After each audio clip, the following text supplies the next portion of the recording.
Hi, this is Rudy Giuliani, and I'm back with Rudy's Common Sense. And today we have a return guest, and a very timely one, Steve Bannon. Steve, of course, probably has the best perspective of this campaign, knowing the inside of the Trump team and also the Trump strategy. And he also has perspective on a country I want us to spend a little time on, China, because I think that we probably haven't spent enough time as the American people focusing on China. We've always thought Russia was more dangerous and China, we could kind of work things out with China. I think just absolutely the opposite is the case. I think we're seeing that now. I think President Trump is way ahead of that. And I think, unfortunately, his rival is probably the person who is the most favorable to China in all the deals that he did. So that's what we'll go over with Steve and then whatever else comes up. So Steve, it's wonderful Thanks to have for you having here. me. A magnificent location, Mayor. Your study was pretty good, but this may top that. This is my study. Okay, good. This is my I study. like that. This is the Lincoln Room. I know you're a fan of Lincoln. At the Trump International Hotel in Washington, D.C. And this is just so people understand where we are and talking about. This is the day of the debate, yes, which will happen tonight. And before we get to the politics, well, this is, I guess, politics also. So one of the revelations that came from the Johnson report, kind of a general revelation, but this is Senator Johnson's investigation. Yeah, Senator Johnson's investigation was several paragraphs in which he says that Hunter Biden, James Biden, and I think James Biden's wife were in a number of different business deals with Chinese businesses. Yeah. Some or all of which were owned by the Chinese government, and a few of which were run by high-level members of the CCP, Chinese Communist Party. So what problem, let's assume for a moment that Biden is telling the truth, he didn't know about it.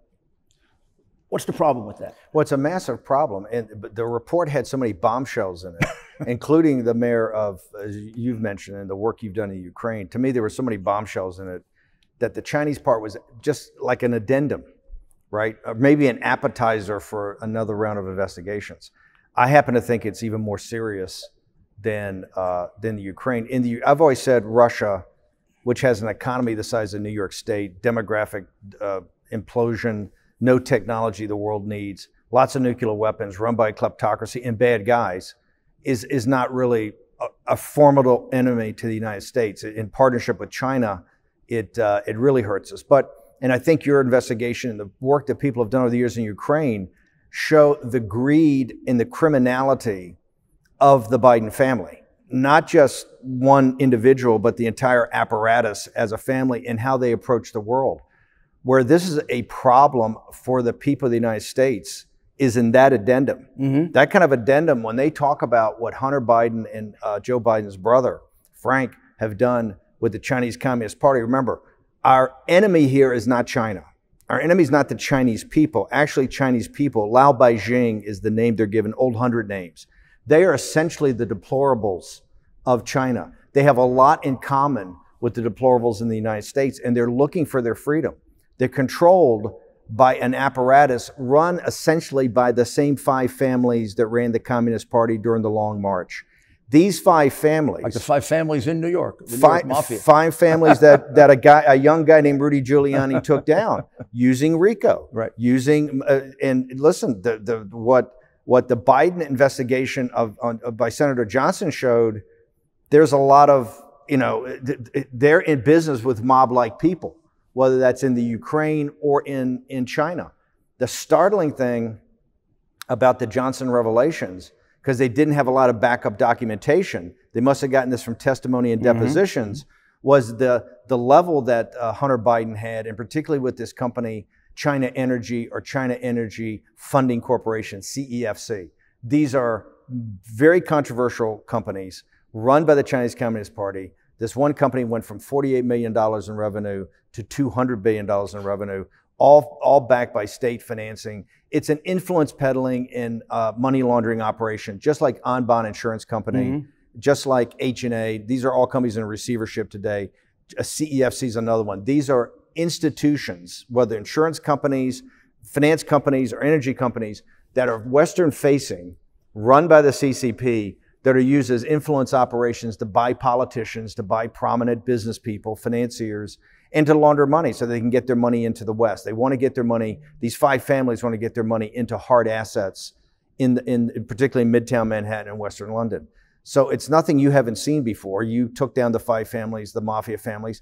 People have to start to understand the Communist Party is a gangster organization. There's no different than the CCP, than Mussolini's fascists, Hitler's Nazis, the Soviets. They all run, these are all criminal organizations, not really legitimate governments.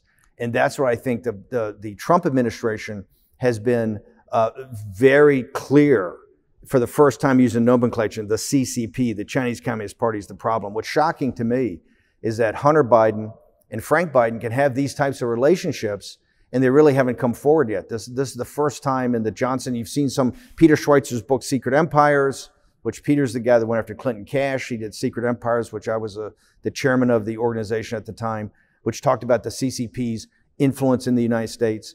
Biden was a prominent figure, and Peter at the time never envisioned Biden running for president again. He had essentially retired. So I think that this is a major problem, and I think it's just the beginning of a major investigation about the Biden's financial relationships with the CCP. One last thing, which I think is the benefit of the Ukrainian investigation. I believe Biden got so jammed up on Ukraine, trying to, bob and weave and do the misdirection plays, that he had to take a hard line in China. Right. He couldn't fight a 2-front war, right? So I tell people the benefit of the Ukrainian investigation, if nothing else to come out of it vis-a-vis Biden, you basically lock Biden in to say he drew a red line. The red line is China. My family has no financial relationship. Ooh. And he was on Axios' HBO with Mike Allen the other day on the HBO show, and Mike Allen pressed him a little bit about not just Burisma, hey, didn't you ask any questions? But he's asked him kind of about, hey, these things with China and the $1.5 billion fund. Biden blew him off. The power of what Johnson has is not only about China, it's in addition to the $1.5 billion hedge fund. You're talking about other relationships. Right. Joe Biden has said categorically, we don't have financial relationships. I think that is a lie. And I think that's going to be proven out over time. So you have 2 very prominent transactions that we know something about. That's the $1.5 billion that you're talking about. That occurs about 2014, 2015. That's while Joe is vice president. Yes. And more importantly, why he's headed the pivot to Asia. Obama deputized him exactly right. to be the head of the pivot to Asia. So he's the United States lead guy, not the ambassador, not the Secretary of State. It is Biden is in charge of Obama's pivot to Asia. So during when these transactions go on. That commitment and then the partnership with the Bank of China for Joe Biden, for Hunter Biden, for his partner, who was the stepson of Chris Hines. And also, very interestingly, the nephew of Whitey Bulger was part of that, which I find extraordinary. It's a cast of characters. That was never disclosed to the American people. No. Well, this would be a good time to take a short break. I couldn't believe we were evicted from our home that we didn't even sell. Those are the words of a homeowner, Deborah, when she learned she was the victim of home title fraud. It's a devastating crime that can cost you your home. And title fraud is not covered by insurance or common identity theft services. The only folks to trust that I know of to protect your home's title is Home Title Lock. Cyber thieves have discovered the titles to our homes are kept online. They forge your name on your deed stating you sold your home, and they refile as the new owner. In Deborah's case, she didn't even know she was a victim until the eviction notice arrived in her mail. Home Title Lock protects you and your home by putting a virtual barrier around your home's title. The instant they detect tampering, they mobilize to shut it down. Go online to HometitleLock.com and register your address to see if you're already a victim and don't know it. Then use code RUDY, that's me, and sign up for 30 free days of protection. That's code RUDY at HometitleLock.com. Well, we're back to continue the interview with Steve Bannon. So Biden is negotiating for us on trade, on expanded militarization of China. He's losing the negotiation badly. It's reported in the papers that he's losing it badly. Yes. Meanwhile, his son is getting extraordinary commitments of money, a $1.5 billion commitment to a private equity fund that has no history, no record, has to be to influence Joe Biden. It's impossible. They weren't buying Hunter's expertise. It's impossible to raise money today in the capital markets unless you have a substantial track record.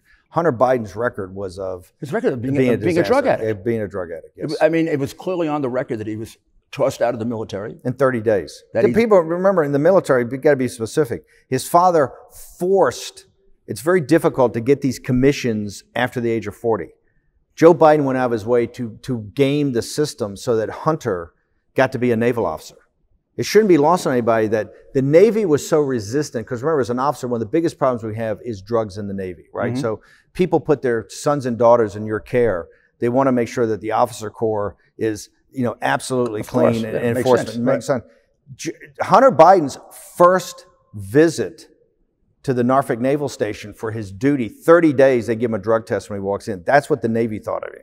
This guy walks in, they give him a drug test, and of course he flunks it. And of course, he didn't have the discipline to even avoid cocaine when he knew he was going to be tested, and he knew he could embarrass the heck out of his father if he got caught. This shows you not only Hunter uncontrolled. This shows you, to me, it's not just Hunter Biden's lack of character and being under control. He's a drug addict. He has to be handled differently. This is his father knowing he's a drug addict, forcing him on the Navy, and for the sons and daughters that are there, you're going to have a drug addict as a naval officer. The Navy took care of it. First time he comes down, they give him a random drug test. He flunks. He's out. And his father still gets his hand in there and gets him an honorable discharge. I was a naval officer. Right. My daughter's a West Point grad, fought with the 101st. You're an officer and you're caught with drugs. There's no honorable discharge. It makes no sense. First off, you should go to Leavenworth. You should go to Leavenworth, okay? If you don't do that, it's a dishonorable discharge. Instead he went to Ukraine for $1 million a year contract. For a no-show-up job. For a no-show job that had no purpose. And Joe was the most important guy in Ukraine at the time because he was giving out the money. So there's a pattern that needs to be investigated where Biden is prominent in decision making, whether in the Ukraine or in China with the pivot to Asia. People want to get to know him and they want to get access to him. The access point is Hunter Biden and his brother Frank. That's why the money flows. James. This is where the money flows in the two access points. So I'll add one more to it. Okay. That is not given any attention. Iraq. So he was appointed by Obama to negotiate the status of forces agreement in Iraq. My daughter was there. Which people might not remember. It was very critical. Huge. It was very critical to our keeping behind a small group of military who would have immunity, so they couldn't be jammed up unfairly by the government. Well, we wouldn't be subject to, our troops wouldn't be tried in Iraqi courts. He couldn't get it. My daughter's there in the 101st. Last thing I want is her on duty the 101st and be tried in an Iraqi court. Of course. Not by a U.S. military court. As a parent, you're sitting there going, no way. He was in charge of the status of forces agreement, which you think, given the commitment of blood and treasure that the United States had and that we helped put the government in, it wouldn't be that tough. Do you think if Trump were negotiating that, we would have it? It's ridiculous. Otherwise, President Trump would absolutely have it. He would have taken all the oil from Iraq. Yeah. I mean, it's almost impossible for an American vice president with the power we had and what we did in Iraq to lose that. So, at the same time that he's doing that, his brother is mysteriously put into a housing contract to build houses in Iraq that has a value of $1.5 billion, interestingly, and it is reported that he had about a 1/3 interest in it. So Joe becomes point man. He fails for the U.S. No question about that. He fails for the U.S., has consequences in Iran almost taking over Iraq, really serious ones, but the family gets wealthy. Then Ukraine. He fails in Ukraine. He does nothing to end the Russian invasion. In fact, he wouldn't even give them guns. Fails. Family gets rich again. Then he goes to China, supposed to get tariffs lowered, get them out of the islands. Fails. Demilitarization of the South China Sea. Fails. Abject failure. We don't know how much money the family got. Let me show you how much. At least a $1.5 billion commitment. Eventually, contracts with Mr. Xi Jinping. With China Energy. But let's go back to the failure. She comes to the United States, I think in the spring of 15. Or excuse me, in September 15, he comes to the United States, and to sign a, it might have been 14, but to sign an agreement. It's a state visit to sign an agreement that Biden's worked on. Two major elements: cybersecurity for U.S. companies, stop the cyber attacks, to steal our intellectual property, of course, and yeah, demilitarize the South China Sea, because these islands are originally stationary aircraft carriers. You got the Spratly Island problem. Biden's the negotiator. They signed the document. 6 months afterwards, there's a 50% increase to the cyber intrusion, stealing our intellectual property, which was terrible until Trump came and stopped it. And they ramp up the militarization of the South China Sea. These are not small failures. These are epic fails. At the same time, the families kissed into a $1.5 billion private equity hedge fund. And then a group of other relationships, some of which haven't even been revealed yet. So then we get to, so Joe's out of office now. We're in 2017 or so. And that's when Hunter negotiates the agreement with the CEFC that you're talking about. Tell us a little bit about the characters that were his partners. I mean, there was a Patrick Ho and a Yi Jinming. These are some of them. First of all, the top five, this company comes from nowhere, like many of these, H&A, Ambon Insurance. These companies come from small regional companies in China. They're then taken over by the senior level of cadre of the Chinese Communist Party, and they explode on the international scene, financed by the debt of the Chinese people.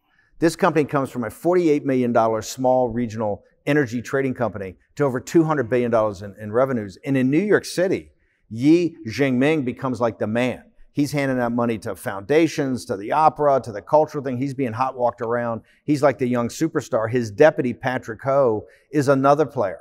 This is where Hunter Biden gets into a relationship with these guys and is in the Johnson report, and more documentation will come out later. He signs engagement letters and gets formally engaged with these people in a series of financial They set up a company called Hudson 3 LLC. I think that's a real estate investment. And Joe is a partner. James is a partner. I think the aunt's name is Sarah.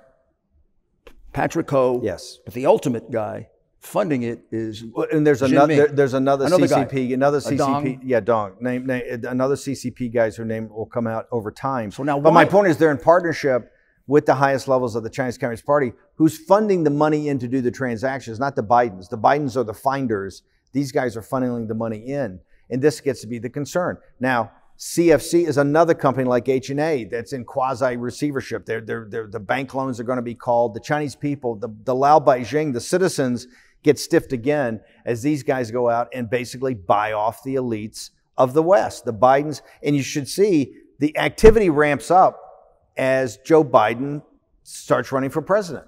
We'll be back with Steve Bannon in just a few minutes. How bad is it?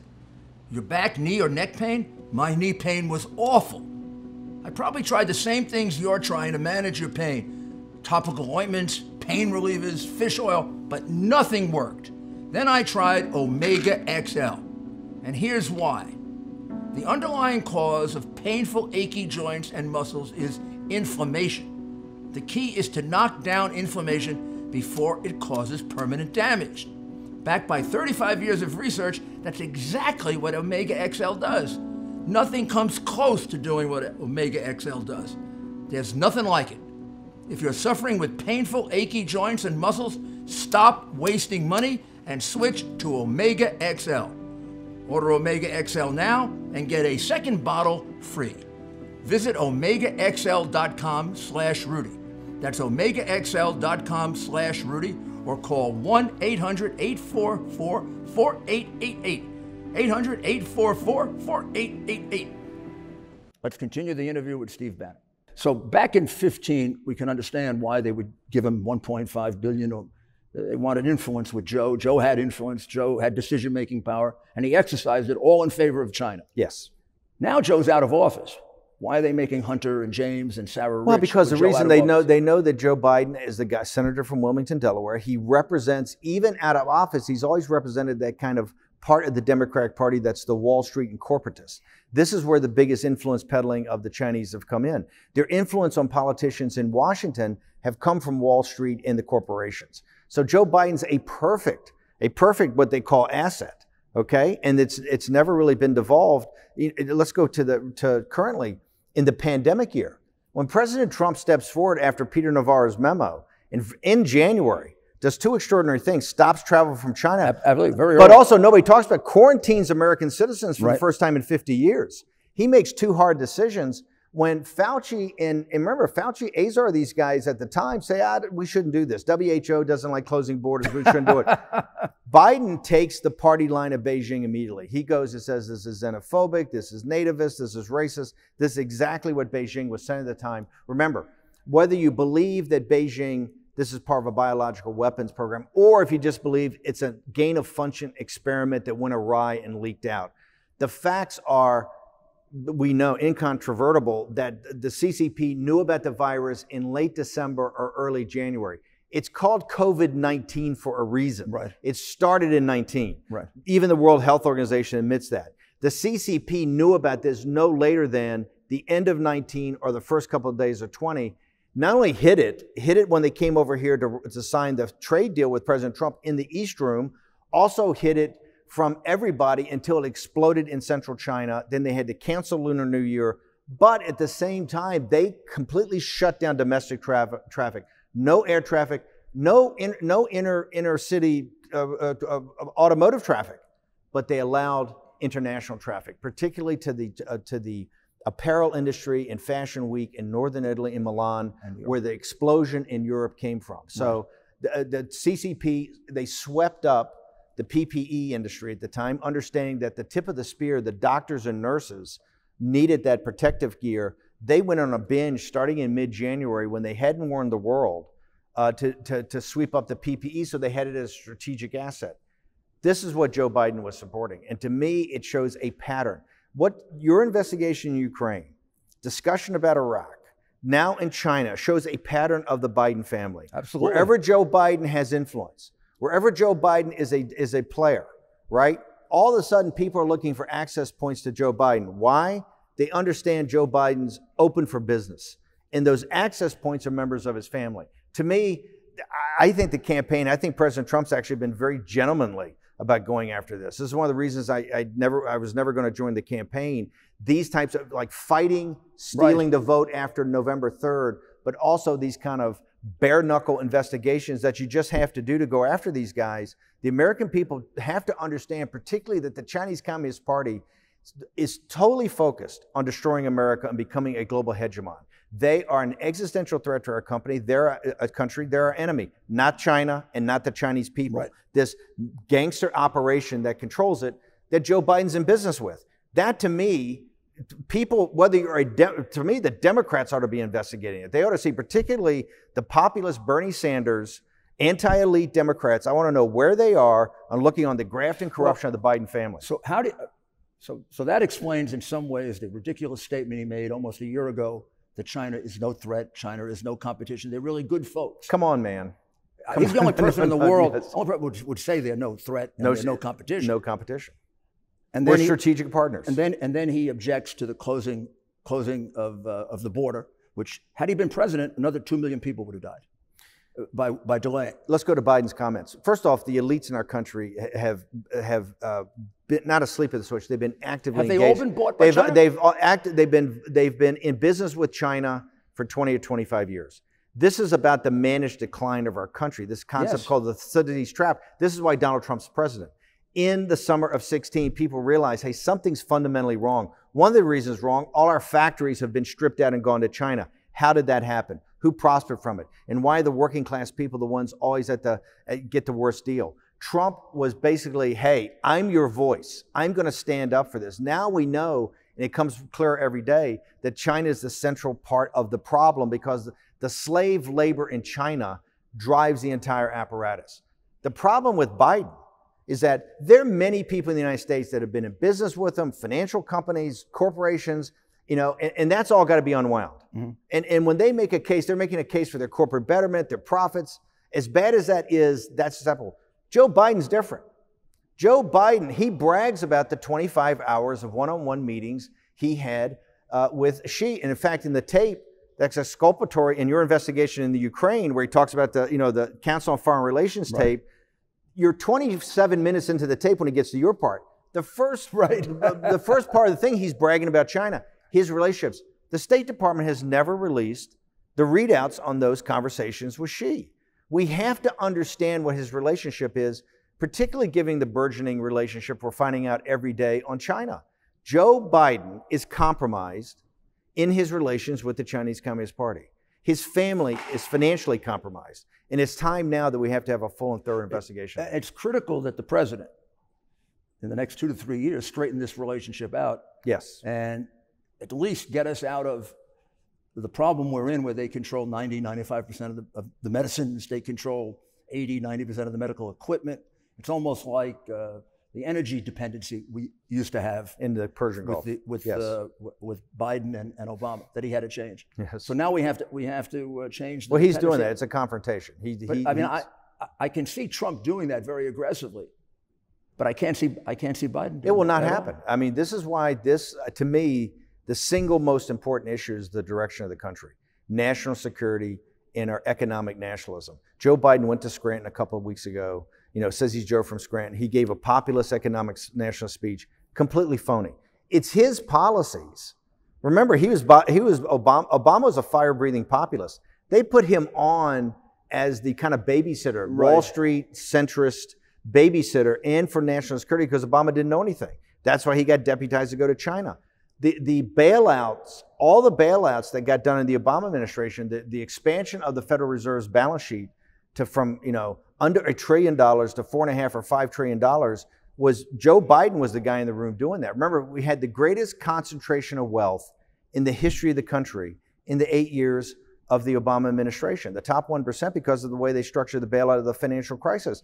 African-American families' net wealth decreased during the Obama years. It's increasing. It's increasing in Trump. And this is Joe Biden's record. To me, tonight, what the president should do, Joe Biden's going to try to lock him up on policy. I would be so aggressive and go after Joe Biden on exactly what he stands for. Joe Biden is a phony. Yeah. And I think you've done such an amazing job of showing what, he's supposed to be such a nice guy. The family's a criminal enterprise. Yep, no right? question. And the son, Hunter, is a national security risk. So, just for a minute or two, put your hat on now as a political advisor, political expert. How does this campaign end up? And how does it get there? The Democrats have done something, war and pandemic, we can see this, is that what they've done is they've traumatized their base voter about the pandemic. Right. That they don't want to go out. Bernie talked about this the other day. 69% to 75% of the Democrats are so traumatized, they don't want to go to the polls. The Democrats, all this polling is going on. 70% of Trump's voters are enthusiastic about showing up on game day. The game day vote is going to be everything. And because we don't know right now what electorate is going to show up for the Democrats. And that's why they're going to use undemocratic methods. The courts, the media, these social media oligarch giants, and the mobs in the street, the Antifa and certain elements of Black Lives Matter, to basically terrorize people, to try to reverse what will be a bold red fact. That bold red fact, the predicate, will be on November 3rd. That will be the vote that the American people have done for hundreds of years. You go in a booth, you pull a curtain, two people know how you voted, you and God, right? It's a totally secret ballot. That secret ballot, Donald Trump will win and will be a big winner in the evening of November 3rd. And that's when people have to understand it's not over. So the people that are not going to accept the result and are planning to not accept the result, Hillary signaled it by saying you shouldn't concede no matter what. Under any circumstances. Somehow they've created the impression that Trump is the one. President Trump should not buy into, and the Republicans should not buy into this thing of transition. It's continuity. Right. It's continuity for a first term and a second term. President Trump's going to win on November 3rd, and then it's a continuity project of how you get to Inauguration Day. They're trying to reverse a fact, not a conversation, a fact. The fact is the American people showed up at the polls, and they voted like they voted for hundreds of years, okay? Trump's going to win that and win it big. Now you know how bad it is. They're in panic mode. Axios leaks the other day that now they've shifted an all-hands effort to try to get people to show up on November 3rd. Michael Bloomberg's $100 million, his $100 million is $100 million just for a ground game in advertising in Florida to get people to show up on November 3rd, okay? Then he kicks in another $16 million to illegally pay for the felons to show up and vote. Well, that one could turn out to be a problem. They're in panic mode. Look, you've been a U.S. attorney. You know how illegal that is. They're in panic mode about their people not showing up and not getting certified. Last thing is, the reason I started focusing on this early I saw these primaries, there weren't a lot of people showing up. They're all voting by mail. And then it's the Democratic primary run by Democrats in New York. In Brooklyn, which is the woke capital of the West, 30% of the ballots were not certifiable. This is by Democrats. In Manhattan, the capital of all the know-it-alls, 20% of the ballots were not certifiable. I go, oh my God. First off, nobody's showing up. They all want to vote by mail. They've traumatized their base. Chris Cuomo and Don Lemon, CNN, MSNBC has traumatized their electorate. They all got to come up. And now you see all over the country, we're going to count ballots 2 weeks afterwards. You can vote your ballot, show up 3 days. It doesn't have to have a signature. All these laws, they have 200, they have Perkins Coie and the guy, Mark Elias, who ran the recount for Franken when they stole that one. They've got the biggest hammers in the world, 800 lawyers. Your friend, Holder is running it with 3 U.S. attorneys, a bunch of solicitor generals. And they've got a war room of the top guys in the country. And the chance this will be a battle of lawyers and the courts, 50%, 60%, 70%. Rudy's going to be the James Baker of this. So no, this is why I think the president. And this is why we need the justice on the court. We have 9 on the court. The progressives always do it to themselves and they cry afterwards. So first off, Merrick Garland's not on the Supreme Court for one reason. Hillary Clinton and the arrogant progressives wanted their own pick. They didn't force it. They thought Obama picked too moderate a guy to get the Republicans on board. They never fought for Merrick Garland. Why? Because they're going to blow Trump out of the water. Ginsburg, as much as I love her, she makes a decision. I'm going to stick for Hillary's first term. She'll have 2 picks in her first term, 2 progressive picks. Lawrence Tribe and some other crazies, right? So Obama's too moderate in his picks. Need progressives because Trump's not going to win. Guess what? The deplorables had other ideas. Trump gets 2 picks. Right? And now they forced the 9th justice. They have 200 lawsuits already. If you read all the stories about Wisconsin and Pennsylvania, these lawsuits, down in the 10th paragraph, it says when the state courts are deciding and the federal courts get involved, this is going to have to go to the Supreme Court. You need a 9th justice. Absolutely. I think Lindsey Graham's waiting too long. I'd have the hearing on Monday the 5th. Give them 3 days to try to destroy her and her Catholic faith. Every day you give them is another day in which they're going to just throw stuff at the dartboard and hope that it sticks. Besides what the great job you've done at exposing the Biden family and thing, I think you've done an amazing job of setting the context of what this is about religious bigotry. Absolutely. This is like we're going back 50 or 60 or 70 years pre-President Kennedy. The anti-Catholic bigotry is stunning to me about what it is, and we're just giving them more time to go after her and her family. Well, we'll continue this. There's still, believe it or not, a long way to go. And thank you, Steve. To January 20th. Everybody's got to be in the fight. It could be that the election lasts beyond Election Day. Well, looks pretty certain that might happen. As long as you're riding shotgun with the president, we'll be doing okay. Thank you, Steve. God bless you. Dr. Fauci says we can't shake hands. Dr. Fauci. The Fauci. Well, that was a very interesting interview. Steve Bannon is right on his game. And thank God we have him. And we'll be back in a couple of days with another interview about this very, very interesting election, probably the most important of our lifetime. Thank you.